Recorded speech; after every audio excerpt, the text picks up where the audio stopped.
Tuhan sertamu. Pembacaan dari Injil Yohanes bab 19 ayat 16 sampai 19 dilanjutkan ayat 25 sampai 27. Akhirnya Pilatus menyerahkan Yesus kepada mereka untuk disalibkan. Mereka menerima Yesus. Sambil memikul salibnya, ia pergi keluar ke tempat yang bernama tempat tengkorak, dalam bahasa Ibrani Golgota. Dan di situ ia disalibkan oleh mereka, dan bersama-sama dengan dia disalibkan juga dua orang lain, sebelah menyembelah Yesus di tengah-tengah. Dan Pilatus menyuruh memasang juga tulisan di atas kayu salib itu, bunyinya, Yesus orang Nazaret, Raja orang Yahudi. Dan dekat salib Yesus berdiri ibunya dan saudara ibunya, Maria, istri Kleopas, dan Maria Magdalena. Ketika Yesus melihat ibunya dan murid yang dikasihinya di sampingnya, berkatalah ia kepada ibunya, "Ibu, inilah anakmu." Kemudian katanya kepada murid-muridnya, "Inilah ibumu." Dan sejak saat itu, murid itu menerima dia di dalam rumahnya. Demikianlah Injil Tuhan.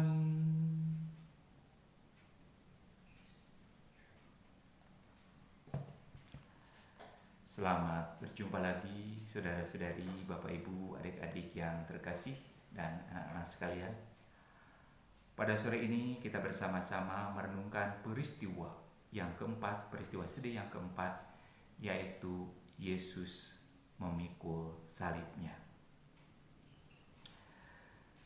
Kalau kita mengikuti dengan cermat tahap demi tahap, mulai dari Yesus ditangkap, bahkan mulai Yesus mengadakan perjamuan sampai Yesus ditangkap, kemudian akhirnya pada bagian ini kita bisa melihat bahwa seharusnya Yesus tidak mesti menanggung salib ini.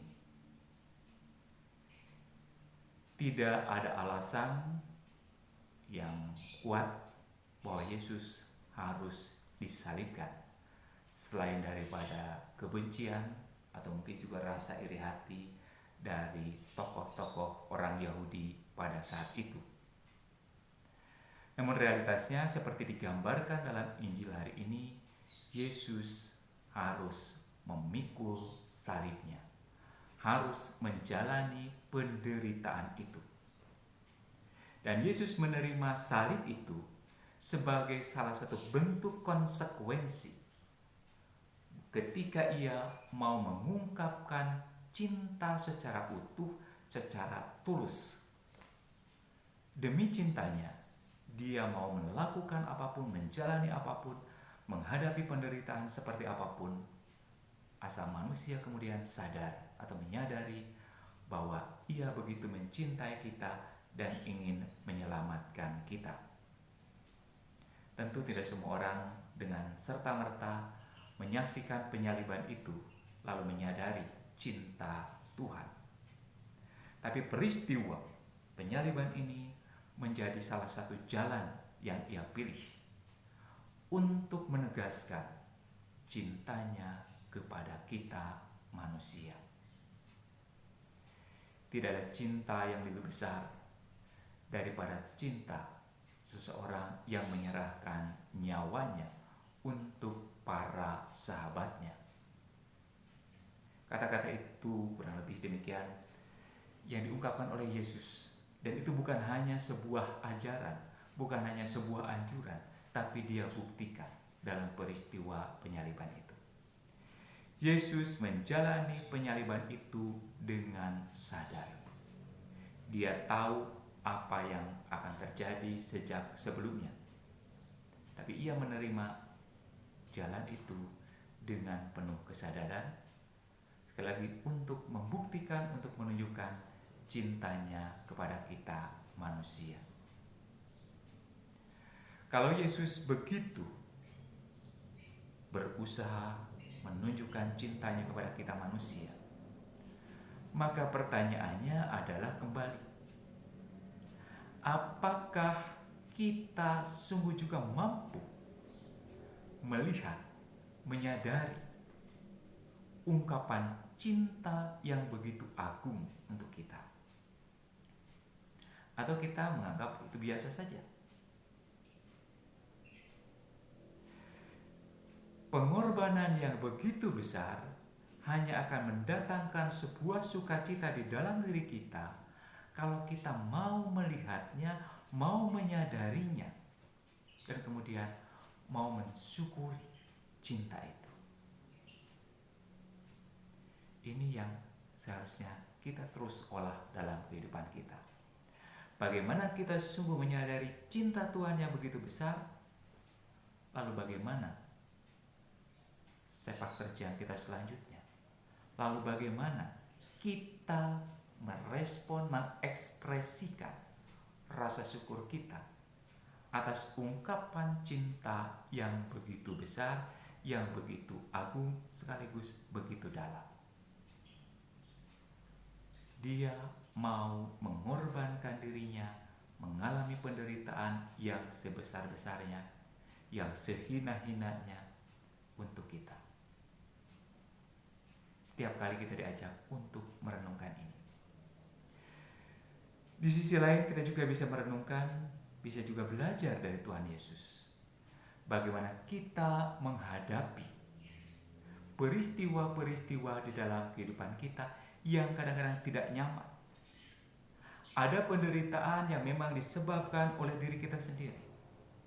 Ada penderitaan yang tiba-tiba saja muncul di dalam diri kita. Dan bagaimana kita menghadapi penderitaan itu? Bagaimana kita menerima peristiwa-peristiwa hidup kita? Cara kita menerima segala situasi, segala realita dalam kehidupan kita, itu akan menentukan berapa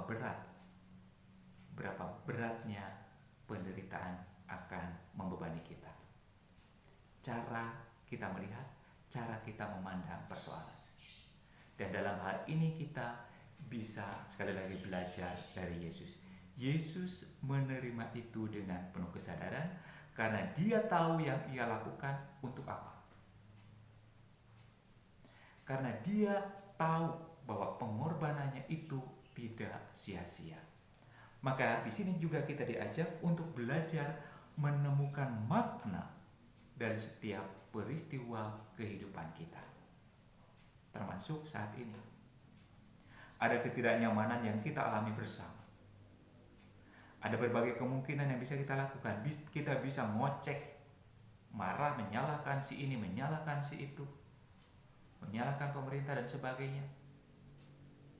Tapi apakah itu menyelesaikan persoalan? Mari kita renungkan.